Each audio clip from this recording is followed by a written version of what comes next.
मैं सीमा दुबे। आज मैं आप लोगों को हिंदी पढ़ाने जा रही हूँ और फर्स्ट चैप्टर है इतने ऊंचे उठो। और इस कविता को मैं सुनाऊंगी और आप लोग अच्छे से सुन के याद करिएगा। इतने ऊंचे उठो कि जितना उठा गगन है, देखो इस सारी दुनिया को एक दृष्टि से, सिंचित करो धरा समता की भाव वृष्टि से। जाति भेद की, धर्म वेश की, काले गोरे रंग द्वेष की ज्वालाओं से जलते जग में इतने शीतल बहो कि जितना मलय पवन है।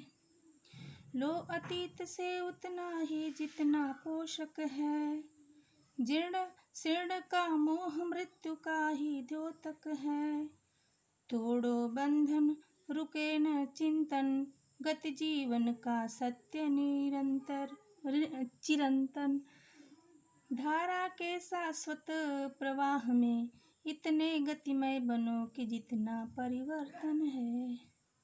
चाह रहे हम इस धरती को स्वर्ग बनाना, अगर कहीं हो स्वर्ग उसे धरती पर लाना। सूरज चांद चांदनी तारे सब हैं प्रतिपल साथ हमारे, दो कुंभ को रूप सलोना इतना सुंदर बनो कि जितना आकर्षक है। इस कविता के कवि हैं श्री द्वारिका प्रसाद माहेश्वरी जी। वे कहते हैं कि हमें नए समाज की निर्माण में अपनी नई सोच को जाति धर्म रंग द्वेष आदि जैसे भेदभावों से ऊपर उठकर सभी को समानता की दृष्टि से देखना चाहिए। जिस प्रकार वर्षा सभी के ऊपर समान रूप से होती है, उसी प्रकार हमें भी सभी के साथ समान रूप से पेश आना चाहिए। हमें नफरत की आग को समाप्त कर समाज में मलय पर्वत से आने वाली हवा की तरह शीतलता और शांति लाने का प्रयत्न करना चाहिए।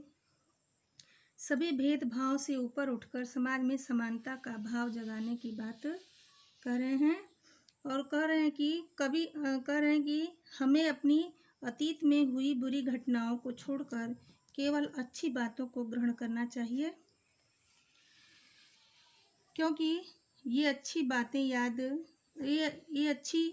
यादें या घटनाएं ही हमारे भविष्य निर्माण में हमारे काम आएंगी, जबकि बुरी घटनाएं हमें सदैव पीछे की ओर ही खींचेंगी। इनसे हमारा विकास अवरुद्ध होगा। कवि कहते हैं कि जिस तरह परिवर्तन सदैव होता रहता है, उसी प्रकार हमें भी सभी बंधनों को तोड़कर हमेशा आगे बढ़ते रहना चाहिए, क्योंकि आगे बढ़ना ही जीवन है। उनका कहना है कि यदि हम धरती को सुंदर बनाना चाहते हैं तो हमें अपनी कल्पनाओं को मूर्ति रूप देते हुए अर्थात साकार करते हुए अच्छाइयों को लेकर आगे बढ़ना चाहिए और हम अपने समाज को सभी बुराइयों से ऊपर उठाकर एक खूबसूरत समाज की रचना कर सकते हैं। हमें अपनी सोच और भावनाएं सदैव अच्छी रखनी चाहिए, जिससे एक सुंदर समाज की रचना होगी और वह समाज सदैव विकास की ओर बढ़ता रहेगा। जिस प्रकार हम किसी आकर्षक की ओर खींचे चले जाते हैं, उसी प्रकार अच्छी सोच के साथ हमें खुद को भी आकर्षक बनना है।